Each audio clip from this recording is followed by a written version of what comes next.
Mangled Myths, Ghostly Dreams, presented by Book and Puppet Company and the Yippee Skippy Puppet Theater.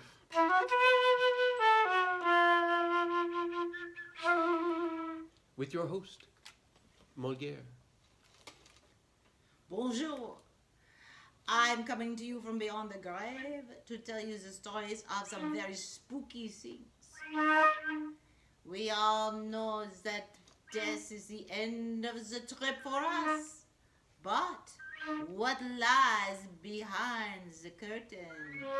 What lies behind this black curtain right now? Is it death? Or just somebody with their hand in my neck? Anyway, there's some very grisly stories, very sad, and they come from the people who are dying. They are dying and they dream. They dream of death. And this is the kind of dream they dream. Would you like to see some of these dreams? Is it too scary? I tell you, some are terrible, but some, they will bring you great hope.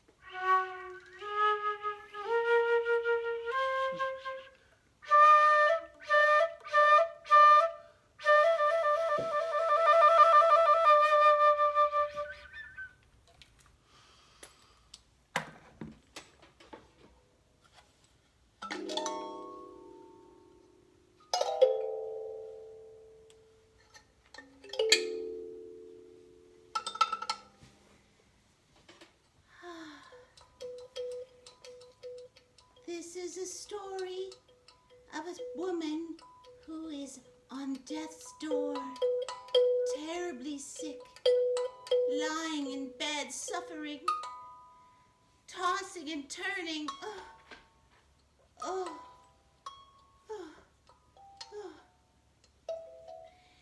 In this dream, I just turned over to try and get a more comfortable position, and then suddenly I'm up out of bed, and the nurse comes in.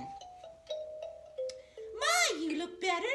You look so much better. You can leave the hospital today. Just pack up your things. I can go? Yes. You're done here. Oh boy, I'm all better. They said this was a fatal illness, but I'm all better and I can leave the hospital now. Isn't that great? Isn't that great, me, who's still lying in bed? Uh-oh.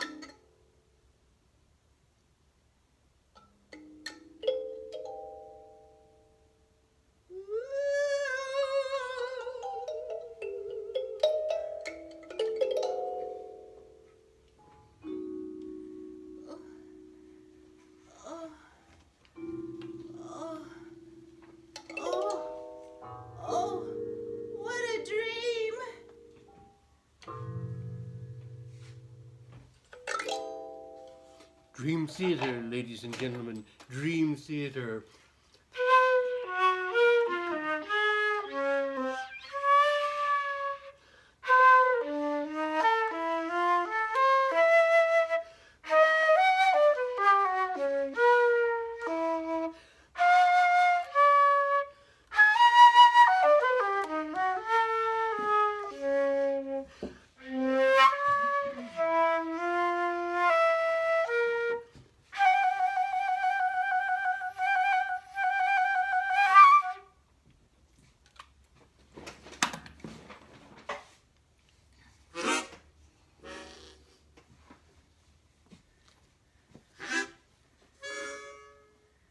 Another dream by a fairly ill patient.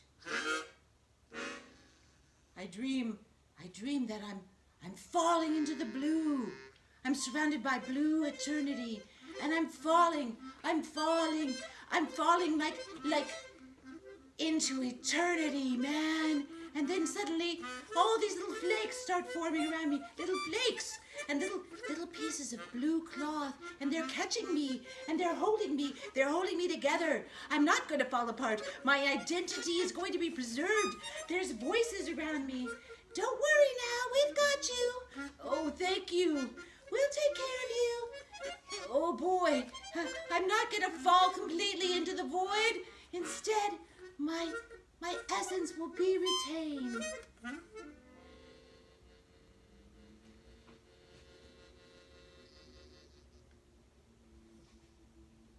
Dream theater! Dream theater!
There's a black spot in my eye. If it ever reaches the center, there will be a short, sharp pain, and then, don't worry, I'll be there. I'll help you. I'll help you to endure it. Thank you.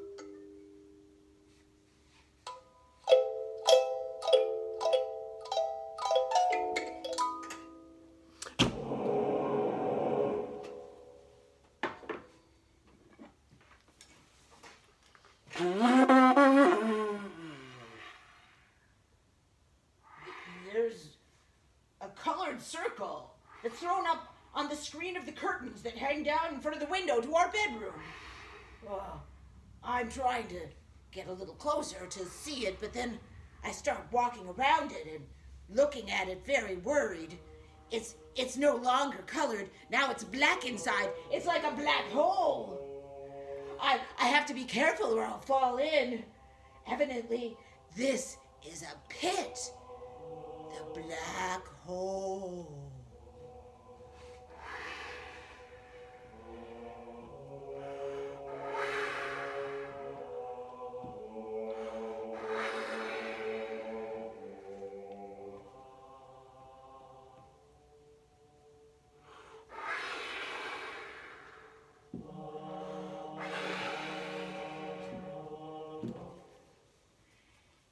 In the dream, right in the middle of this picture, I see a black square.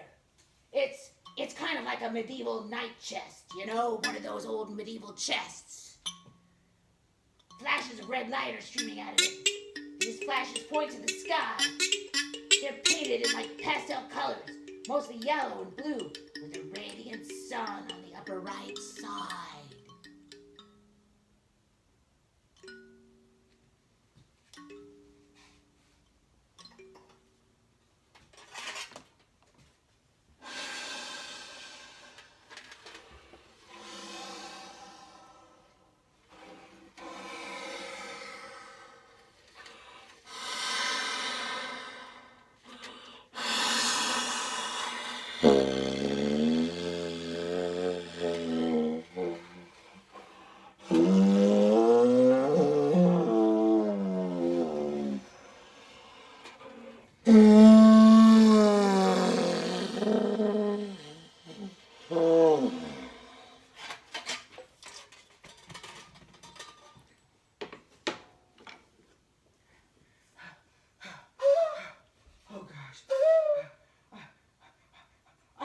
I dreamed that I woke up in the middle of the night, in bed, in a dark room that was halfway under the earth.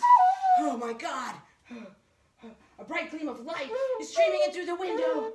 Suddenly, I see a stranger in the room with me. Oh my God, I was so terrified. I woke up covered with sweat. Ah!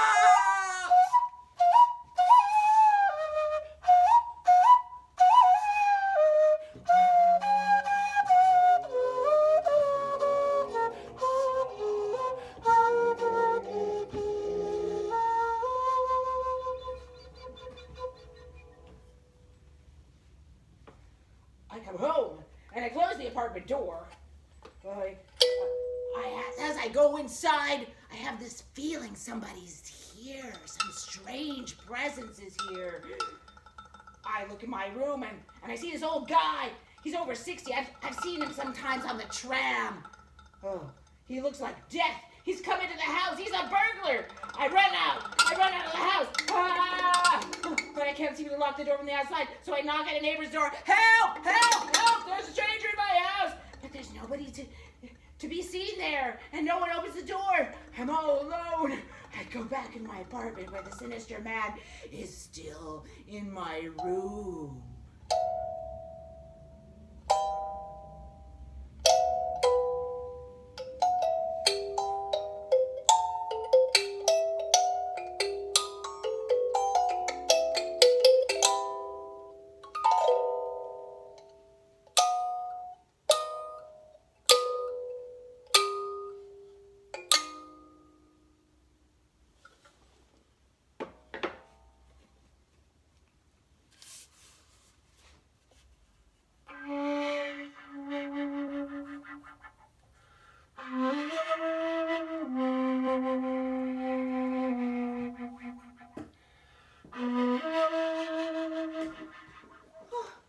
This was such a scary dream.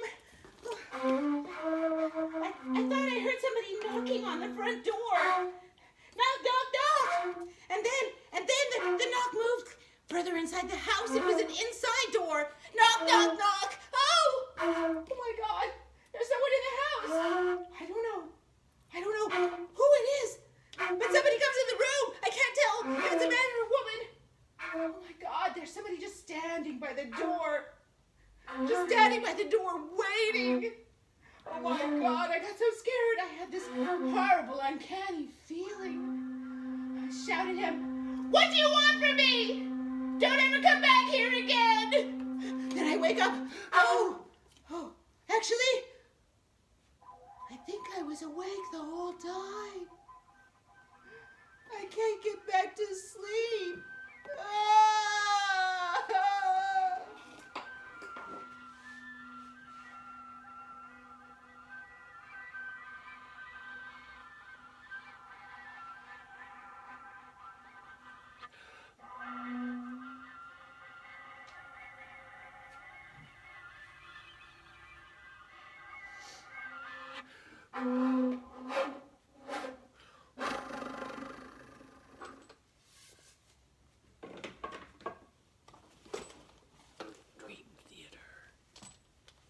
Dream theater.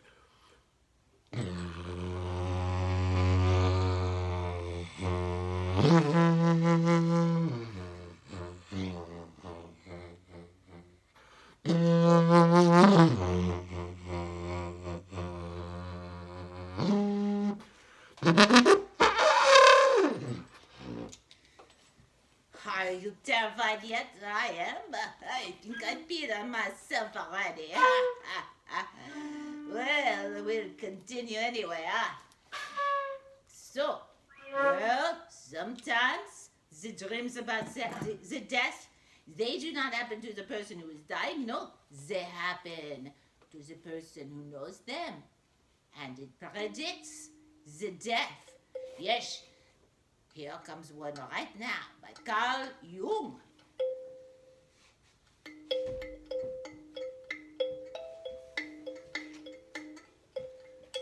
I'll never forget it. I dreamed I was in a dense, gloomy forest. It was a heroic, primeval landscape. Suddenly I heard a piercing whistle.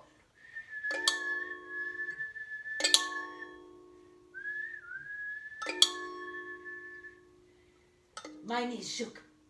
There were crashings in the underbrush. Crash, and a gigantic wolfhound with a fearful gaping maw. Burst forth. It tore past me. Oh, did you see that gigantic, fierce wolfhound? Oh my God. And suddenly I knew the wild huntsman had commanded it to carry away a human soul. Who will die this night? I know someone is going to die. The next morning, I get a cable. It is my mother. She had died in the night.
And what happened?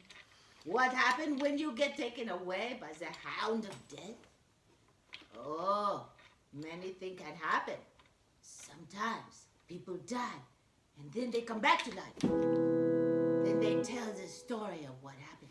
You want to know what it is? You want to know what they experienced? Maybe you heard this before, but it always makes me very creeped out. Oh, listen to this.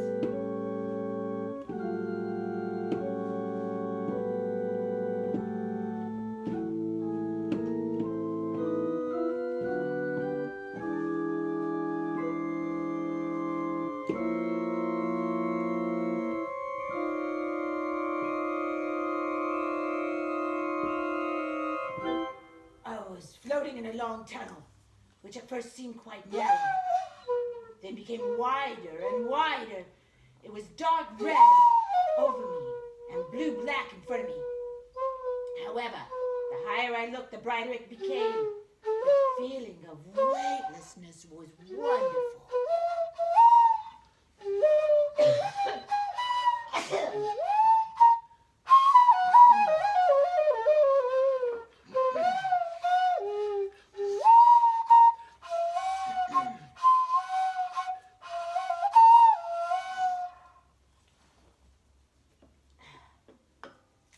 Cough drop break.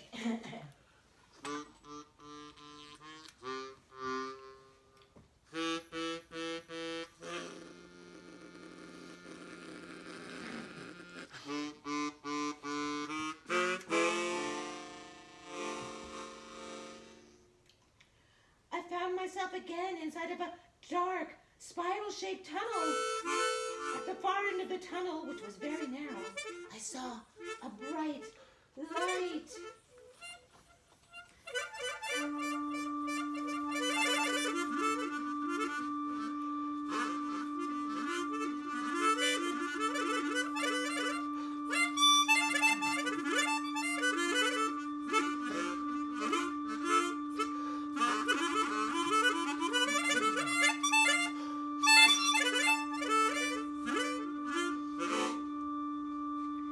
This was a dream I had right before my dad died.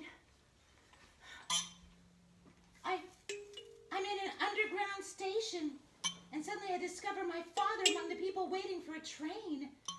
He does not seem to notice me, but walks on ahead. He's wearing a dark blue suit, and he looks very well, a bit thinner than before.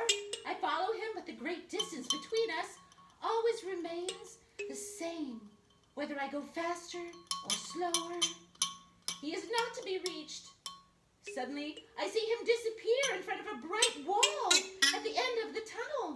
He walks through the wall, and where he had been, there appear small things that are difficult for me to recognize from the distance. Then I meet my mother.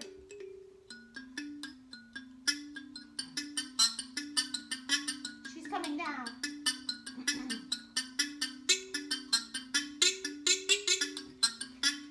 Oh, Mom, what happened to Dad? Oh, what were those things that came out of the wall? Oh, it was a bunch of rabbits. They all came out of the wall the second he disappeared. He walked through the wall and then all these rabbits came out. Rabbits? Yes, rabbits. Rabbits? Look! Oh, look, a rabbit! Woo! Another rabbit! Oh, no! Oh, another rabbit! Huh! I didn't know death was associated with fertility.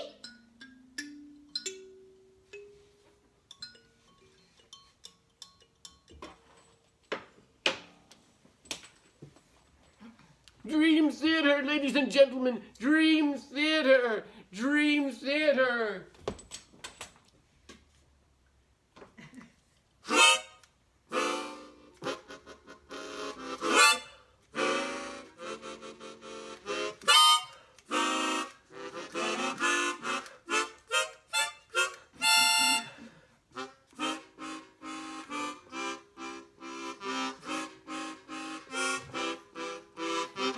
Hello. I am not Moliere for this moment. My name is Auckland Giddy, and I am a prominent doctor and parapsychologist, and my near-death experience is quite interesting. Would you like to hear it? Yes. Well, here's what happened. On Saturday, the 9th of November, 1 minute before midnight, as I remember precisely, being a scientist as well as a parapsychologist, I began to feel very ill.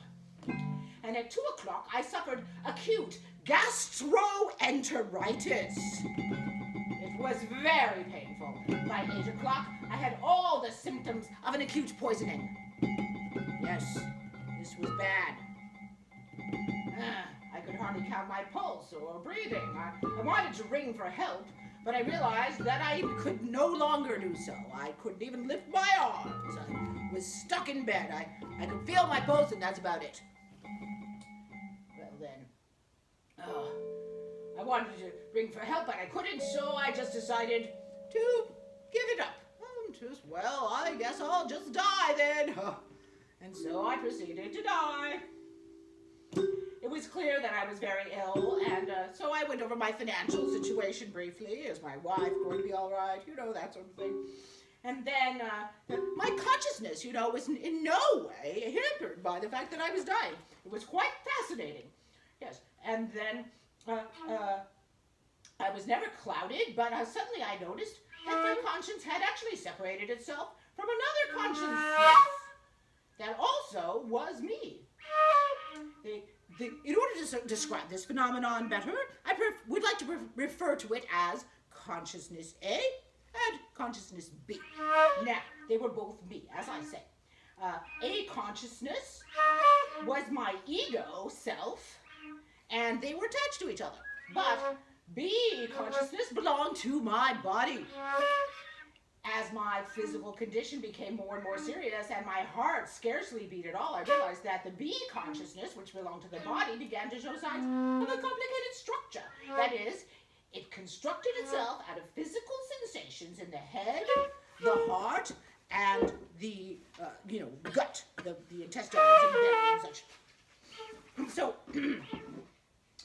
and these components then became independent of each other, and the B consciousness began to fall apart as I was dying. Oh, it was very interesting. At the same time, the A consciousness, which was now I myself, seemed to be completely outside of the body, which I could now observe. I watched myself with great interest, dying there, and gradually I realized I could not only see my body and the bed in which I lay, but also everything in the house and the garden. And then I noticed that I could not only see objects in the house, but also things in London and in Scotland, wherever I directed my attention.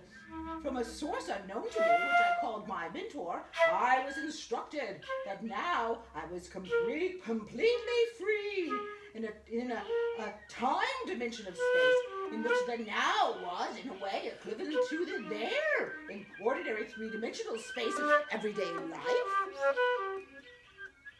Then I saw that the doctor had been called, and he gave my lifeless body an injection of camphor, and I was drawn back. I went back reluctantly, I can tell you, back into my body.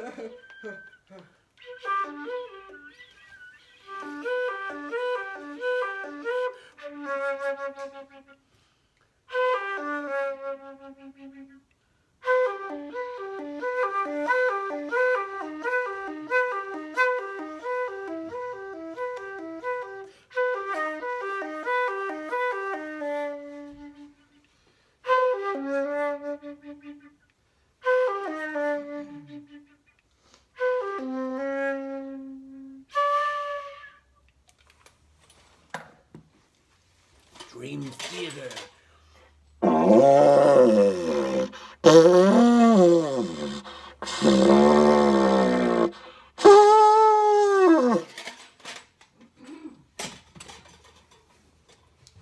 I, too, have had a near-death experience, and I'll tell you, it was very interesting. I found myself in a completely different world. And in this world, there was, well, there was a path and a huge wall, and there was stairs going up the wall.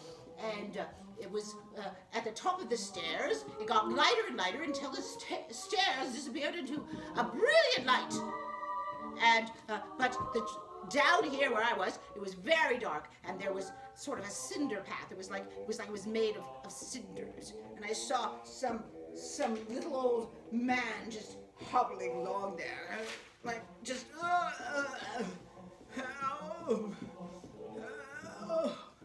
I looked at him and I was like, well, that poor fellow, he's not making much progress up those stairs, is he? I felt very sorry for him, and I thought maybe I should be helping him, but I didn't see what I could do to help him. And then a voice spoke. A voice spoke out of the void. A void voice it was, a voice from the void. And it started to offer me temptations. Hello, voice from the void. Coming. Excuse me. Sorry. That void is quite large today. It took a while for me to get here. It was quite a commute. Voice from the void, I'm going to say, you've always wanted to accomplish amazing things. You've always wanted to be a big wheel. You've always wanted to have adventure. Here's your chance. What do you mean? Just go on up the stairs. Go on. You're free. You're free in time and space. You can just go right up the stairs and into the light. Yes, but what about this poor fellow struggling here? He's having such a terrible time. I feel terrible for him. Well, you could help him with your will. Yes, I could. Well, it's your decision. It's quite tempting, really. Going into the light and going up the stairs and departing from my body, but I think I can make it. I think if I help the poor fellow, he'll be fine. Well, there's nothing wrong with giving it the old college try, is there? Nothing wrong with... Oh, God, sorry, my guts are coming out my mouth. I hate it when that happens.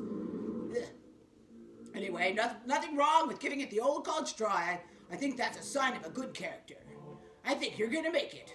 Thank you.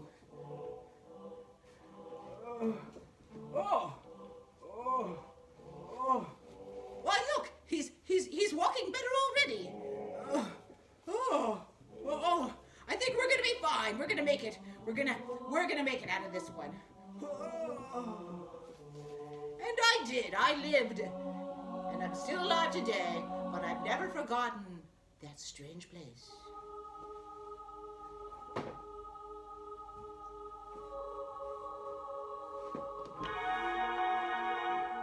Dream Theater, ladies and gentlemen. Dream Theater.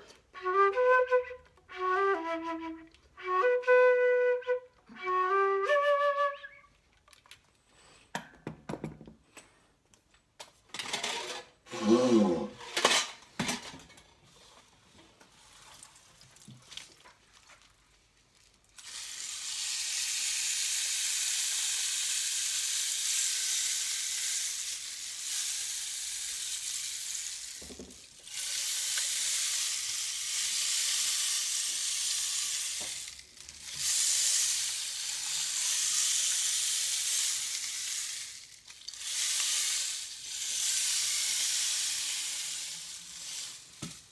Well, there's another kind of scary dream.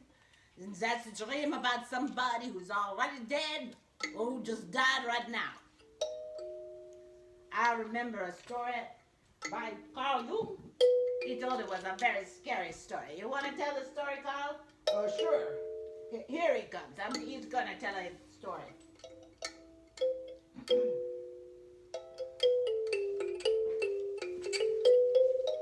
Well, one night I had a dream that the door opened and a client of mine came in and he looked at me. He looked at me in great distress. I hadn't seen the man in some time. He had stopped visiting me, but there he was, standing in the door to my room and staring at me. And suddenly I felt a terrible pain in the middle of my forehead.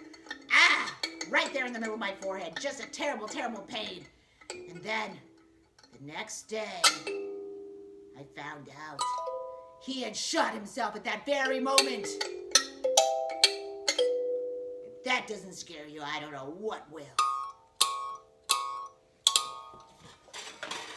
Oh. Yes, it's scary. But not all dreams about the dead are scary. Sometimes the dead are nice. Sometimes they want to be friends. Here's another story that is a little less scary. We will leave you with this one so you don't have bad dreams tonight, okay?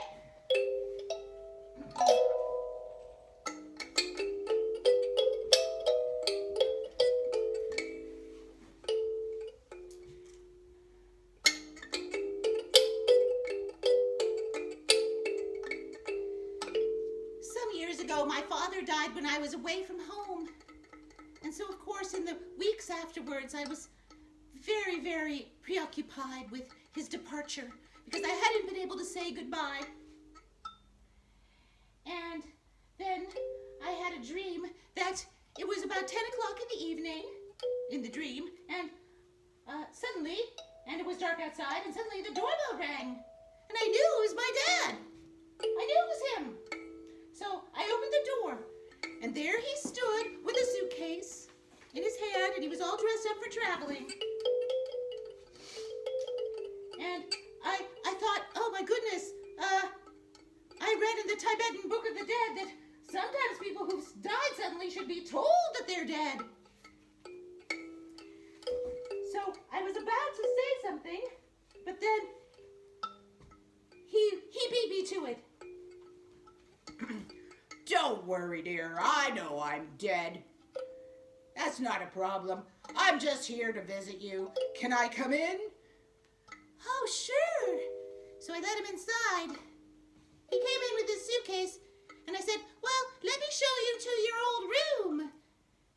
No, that's okay. I'm not going to stay here. I'm just a guest. So how are you doing then? Are you happy? Happy. I'm trying to remember what happiness means to people who are alive. Yes, I'm happy. Yes, I went to Vienna. Oh, you've always wanted to go to Vienna? Yes, and I'm taking courses there in my favorite subjects. Oh, Father, I'm so glad you get to study in Vienna. It was your life's wish that was never realized. Well, things are fine now. Yep. Well, here's the guest room. Oh, fine.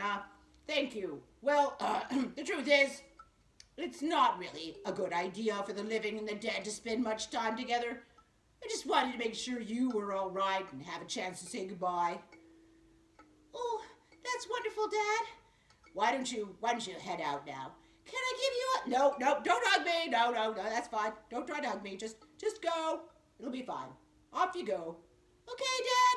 Oh my goodness, I think I left the heater on.